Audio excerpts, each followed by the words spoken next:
With the college football season nearly over, it's time to take a look ahead. It's never too early to look at the next season. And today we take a look at the way too early top 25 college football rankings for 2023. Georgia had another incredible year in 2022, and they're going to be good again in 2023. Kirby Smart's been recruiting at a high level, and it's going to be fun to see what they can do to play for another national championship.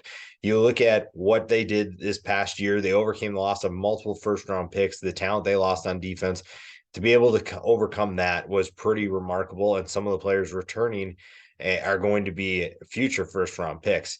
And the new quarterback situation will be interesting to watch. Carson Beck versus Brock Vandergrift. I think that's something to keep an eye on. The offense should still be just fine, even with the loss of Stetson Bennett. Kendall Milton, Dejon Edwards are going to be a great 1-2 punch at running back.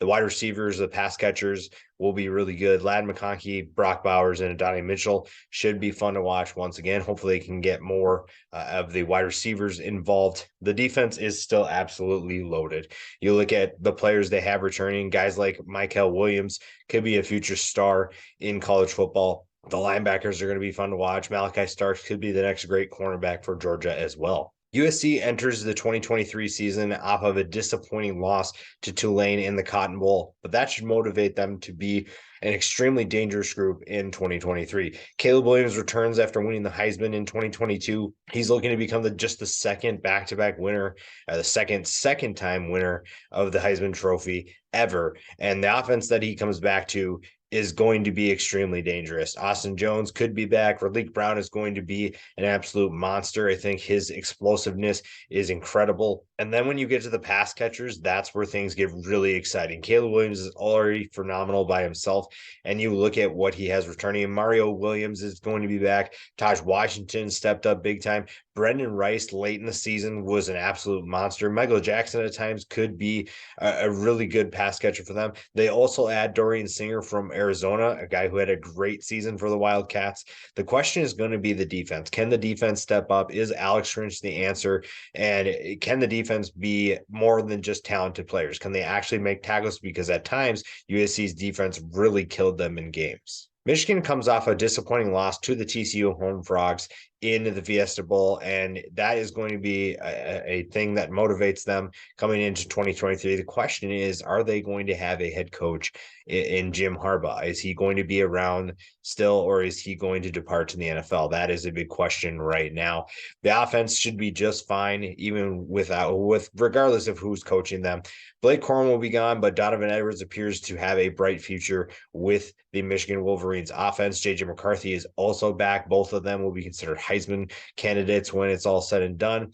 The offensive line takes some hits, but they added some nice transfers, specifically Ladarius Henderson from Arizona State. The defense will be extremely talented. I think the secondary has elite potential. Will Johnson, I think, is going to be a star at 6'2", has great size for the position. Someone who's going to be able to compete with the best of the best. Oregon was given a huge return when Bo Nix decided that he wasn't going to go to the NFL draft, and that is going to be something that this offense really, really enjoys for one final season. Bucky Irving also emerged as the go-to running back. I think that's a great player to have back in that backfield. The pass catchers are going to be really interesting to watch, specifically Trayshawn Holden coming from Alabama. Troy Franklin proved that he is a dangerous weapon as well. The defense took some big hits with the loss of Noah Sewell and Justin Flo. Sewell going to the NFL and Flo going to Arizona, but they did add Iowa transfer Justin Jacobs, so that at least limits how much damage is being done. But there's lots of new starters that are going to be going on both sides of the ball. Specifically, the offensive line takes a huge hit with the amount of talent they had, the amount of experience they had. That was expected, but it means that there are some things that need to be resolved before we can feel confident about where this team's going. A team that was really hot towards the end of the season, the Florida State Seminoles, once they had things figured out in 2022, they were really exciting to watch. Jordan Travis stepped up and really took big strides as a passer, and that was something that really helped them in 2022, and it's what's going to make him a candidate for the Heisman Trophy in 2023. Trey Benson is an absolute workhorse, the next great running back for Florida State. future NFL draft pick. Johnny Wilson's return would be huge, although I wouldn't be surprised if he goes to the NFL. But they did add Jaheim Bell from South Carolina. That's a huge addition to this offense, someone that brings great value at the tight end, or even if they put him at wide receiver, either way, he's going to be really, really good. The defense lost some key players, specifically Jared Verse, but they did add some nice pieces in the portal as well. Florida State is going to be really fun to watch under Mike Norvell once again. Washington, like Oregon, benefited from getting their quarterback back. Michael Penix Jr. decided to forego the NFL draft, and he will return to the Huskies, an offense that is going to be absolutely phenomenal to watch, absolutely incredible in terms of excitement, in terms of thrilling, explosiveness, you name it. Kalen DeBoer's offense is going to be firing on all cylinders, and it's going to be interesting to see guys like McMillan, you're looking at Odunze, Polk. The trio of wide receivers is really fun to watch. They also snagged a nice running back transfer portal addition in Dylan Johnson from Mississippi State. The defense has some really nice pieces. Braylon Trice decided that he was also not going to go to the NFL, and he is coming back for another year. I think that the defense could be really fun to watch. They exceeded expectations, and now they're looking to build upon that. I think the win over Texas will build some momentum. They may not finish this high, but right now, this is a team that is another team that's a really hot team, and it's going to be fun to watch them play in 2023. Alabama went through what was, for most people's expectations, a down year for them. It's especially Alabama standards. It was a down year. The biggest concerns I have for this team, Bryce Young and Jahmyr Gibbs essentially held this offense together, and now both of them are gone. So what does that mean for an offense that doesn't have either of their top two playmakers? The defense was also talented, but they struggled mightily at times. I don't know what that means going forward. I do know that it's going to be tough for me to put them in the top five because of those concerns. Is Jalen Milroe the answer for Bryce Young's departure? Will the receivers step up? There's so many questions on both sides of the ball, but there is potential. You look at even on the defensive side of the ball, Dallas Turner returns. I think he is going to be an absolute stud. Jaheim Otis really emerged as a future star for this defense. One thing is for sure, you can't count out a Nick Saban coach team. I just think that this might be the most questions we've had about an Alabama team in quite some time. Tennessee is a really fun team. Their win over Clemson in the Orange Bowl got fans really excited about what could be in 2023, and we kind of got a preview of what it's going to look like. Hendon Hooker's injury obviously was unfortunate, but it gave Joe Milton a chance to showcase what he could do. And I think that this offense could be even better with him running the show. You look at the talent, the arm talent is obvious. I think everybody talks about his ability to just sling it. He has an absolute cannon for an arm, and it's just a matter of finding touch and finding the ability to be consistent. The offense returns a number of key players. You look at Jabari Small is back, Ruben McCoy, and you look at all the players they have surrounding them as well. There's so many talented players. The offensive line takes some hits, but I think that that's something that can be figured out. You've been recruiting at a high level where that's not going to be a problem. The defense loses multiple key players, but I think a nice addition was BYU linebacker Keenan Pili.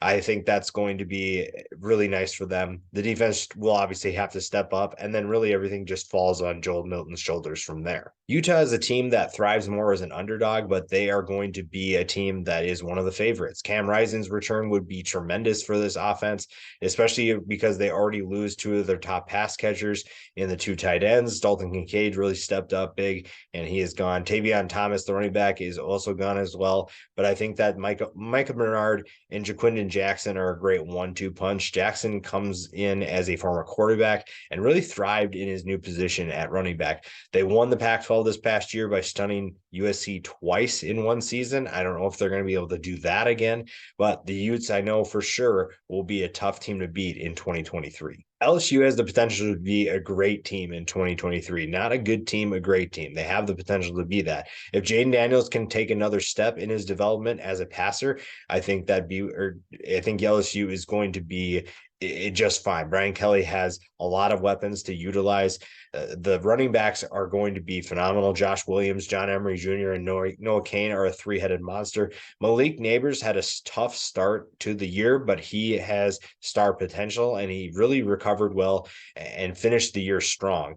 And then when you flip to the defensive side of the ball, Harold Perkins is a future superstar, had an absolutely phenomenal freshman campaign. I think he's only going to build upon that.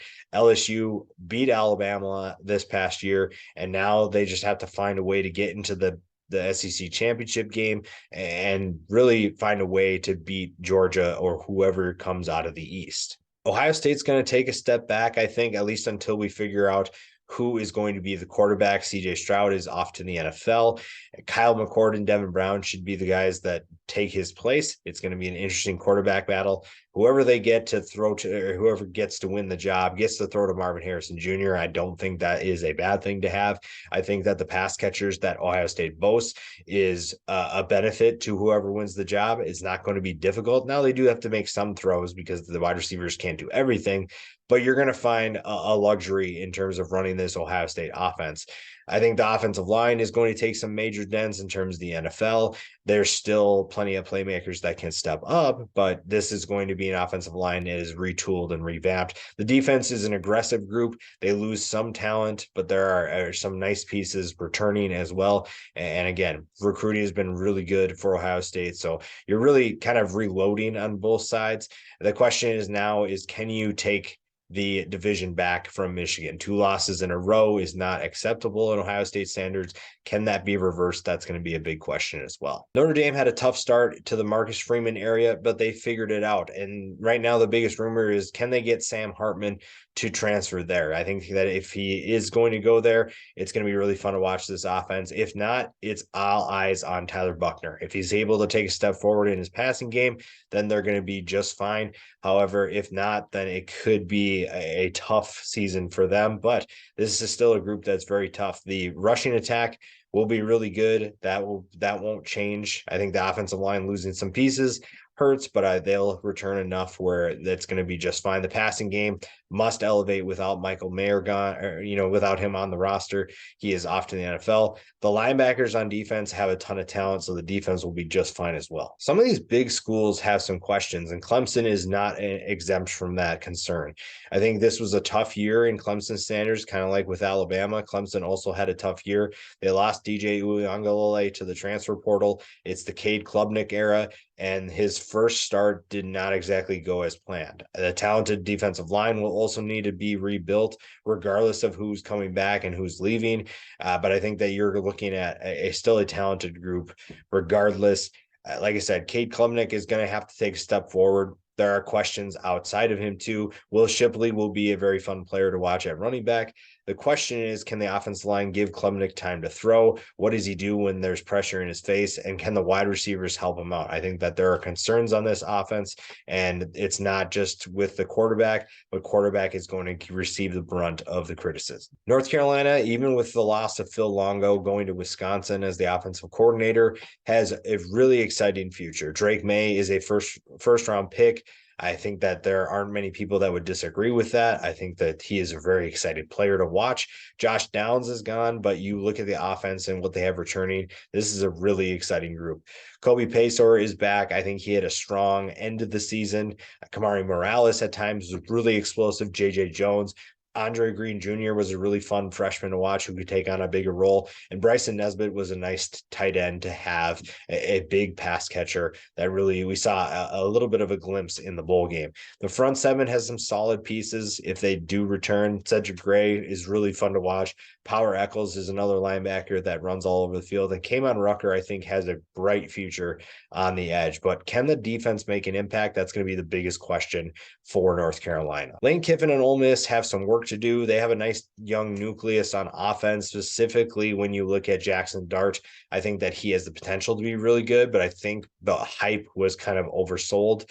Quinshon Judkins is a superstar running back. He's absolutely phenomenal. He is already putting up numbers that are on pace with some of past superstars that we've seen, and that's really exciting. Lots of key pieces are gone from the defense, so that will need to be fixed. And if the offense can be explosive, then the defense at least has some time kind of figure those things out. Oregon State was one of the hottest teams coming into the end of the year. I think it was a surprise team in the Pac-12, and there's reason to believe they're going to be really fun to watch in 2023. They get DJ Uiagalelei in the transfer portal. I think that's a huge addition. I think that he comes in and competes for the starting spot right away, if not wins it. And I think that's a good fit for both sides. It gives him a fresh start, and he joins an offense that has a lot of exciting potential. Damian Martinez is a future star for the Beavers, and the pass catchers are really an underrated group that could step up if DJ is able to help them as well. The defense is underrated. They lose some really talented players, but they return enough key pieces where this defense should be, again, an underrated group, but a really solid group again in 2023. The Texas Longhorns have some work to do. Specifically, what does Quinn Ewers do to improve himself, to develop, especially now that Arch Manning is going to be on campus? I think that is the biggest question, has been the biggest question ever since Manning committed to Texas. It was an inconsistent year, but there's good talent returning. Even with Bijan Robinson and Roschon Johnson gone, I think Keelan Robinson and Jonathan Brooks showed us something in the bowl game that gives you kind of excitement for the future. They might not be those previous two, but they have exciting futures. Xavier Worthy can really torch anyone, but overthrows and drops are really the headline when you talk about his game.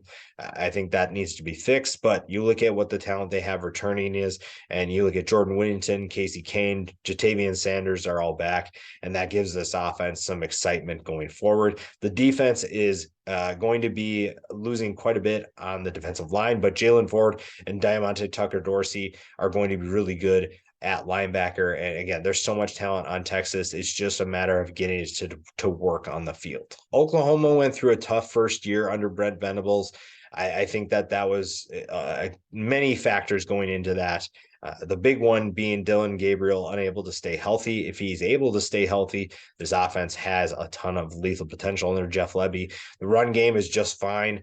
Javante Barnes and Marcus Major proved to be that they can be reliable runners of the football. At pass catcher, Jalil Farouk is an incredibly explosive playmaker. I'm really excited to see what he can do next year. And then when you go to the defense, it's a Brent Venables defense that is going to find ways to be successful. Danny Stutzman was absolutely phenomenal. Great speed all over the field, led the team in tackles. The secondary needs some consistency, but there's definitely plenty of experience and talent to go around. They just need to figure it out. And if they're able to figure it out, then Oklahoma gets back to the top of the Big 12. But as we saw, the Big 12 is as competitive as it's ever been. KJ Jefferson returning to Arkansas was a big surprise, but it could mean big things for the Razorbacks in 2023. Now, the run game is a feature of KJ Jefferson, but also AJ Green and Rashad Dubinion are also back. They're going to have to replace Raheem Sanders. Matt Landers returns at pass catcher. That was a huge addition in the transfer portal last year, but nobody else coming into this season has more than 20 catches in 2022. The defense loses plenty of experience, so new playmakers will have to step up. New leaders will have to step up. You look at Bumper Poole and Drew Sanders leaving. Linebacker is going to be specifically an area of concern, but if they're able to do that, I really like what this Arkansas team can do once again in 2023. Boise State is the first Group of 5 team to grace the top 25, and stay tuned for our Group of 5 way too early top 25 rankings as well. Taylor Green turned into a potential star after Hank Bachmeier lost the starting job to him, and Green showed a lot of exciting plays this year. George Holani is also going to be back. Ashton Jeantier is another player at running back that makes a great tandem. You look at the pass catchers, Stephon Cobbs, Riley Smith at tight end, Billy Bowens are a good trio, and the offensive line returns 2 all Mountain West players. The defense loses multiple key players, including JL Skinner, but that's going to be something that I think they're going to be just fine. I think that they're that Group of 5 team that has found playmaker after playmaker, and next year won't be an exception. TCU is coming off a very exciting run that put them in the national championship game, and now they're going to have to essentially rebuild. Can Chandler Morris do what continue what Max Duggan built? That is going to be a big question. Running back will most likely be an unproven playmaker, with Kendra Miller going to be gone and DeMarcado also departed. Jared Wiley is a nice tight end And I think that Savion Williams is a potential good wide receiver. They also added tight end Jack Beck from LSU and JoJo Earl at wide receiver from Alabama. That helps. The big names are gone on defense, but some key players returning will make things a little bit less of a blow, but it's going to be hard to replicate this playoff run that we saw because there was a lot of key pieces. There wasn't one specific player that dominated every single week. It was a group effort and it was really fun to watch, but it's going to be really hard to replicate. But I will say one thing is that Sonny Dykes offense is always going to be fun to watch regardless of who's running it. Kansas State was another fun team to watch. The winners of the Big 12 lose some key pieces, specifically Adrian Martinez and Deuce Vaughn at quarterback and running back, respectively. Can Will Howard and DJ Giddens take over for them? Can they repeat that success, or is it going to look a little bit different? What is the pass game going to look like? We're still waiting to hear on some key players, but what is the pass game going to look like if guys like Malik Knowles aren't there? That's going to be another big question. The defense doesn't lose a ton, but that I think that there are still some questions about how explosive this group can be. You look at what they're losing and what they're getting back. There's, again, not a ton of turnover, but I think that the question is who's going to be the new leaders, who are going to be the guys that step up and make plays when they need them the most. Our second group of 5 team is the UTSA Roadrunners. Frank Harris's return is probably the biggest return for a group of 5 team. I think that his season in 2022 was not unexpected. I think a lot of people expected that, but I think he still exceeded expectations. Kavorian Barnes has a bright future at running back. That is a great 1-2 punch in that backfield. And I think the pass game should still be electric, even with some of the losses they sustained. The defense wasn't great last year. I think they took a step back, but I like the veteran pieces they have returning. If Rashad Wisdom is back, he is one of the best safeties in college football. And again, this defense will have some experienced players that can help this group step up. Miami has a lot of things to figure out, and Mario Cristobal needs to make a statement. A disappointing 2022 season where they don't make a bowl game is not exactly what fans wanted. The biggest question is who's the quarterback? That has to be the biggest question in the Miami program. Tyler Van Dyke, Ja'Cory Brown, and Jake Garcia are all options. None of them really stepped up to prove to be reliable. The offense has potential with them and even the players around them, but there are concerns. So there's going to be something that needs to change, and it needs to change really quickly. The defense, I think, is going to still be really fun to watch. Akeem Mesidor is an absolute monster. Leonard Taylor is an experienced player. James Williams has NFL potential, and Cameron Kinchens led the team with 6 interceptions. There's a lot of exciting players on this team. It's just a matter of can they put it all together. And then finally, Wisconsin comes in at number 25. Luke Fickell takes over a program that needed to be revamped. He brings in Phil Longo to run the offense. And I think the biggest beneficiary of that is Braylon Allen. Opening up the field for a Wisconsin running back has been something I've been saying needs to happen for a long, long time. This is a group that is been thriving despite not having much of a passing game. And now they're able to spread things out. They're able to take those loaded boxes away. And a guy like Braylon Allen, who's found ways to thrive in packed boxes and tight spaces, now gets more room to run. He gets to see more maybe one-on-one matchups with linebackers or defensive backs. And that only means good things. Ches Malusi will also benefit from that. Tanner Mordecai comes in for the transfer portal to run the offense. I think that's a great fit for Phil Longo. It's just going to come down to who's going to be the go-to wide receiver. Is someone on roster already that's going to step up, or are they going to go to the transfer portal? The defense will be just fine under Luke Fickell. Luke Fickell's defenses at Cincinnati were really, really good.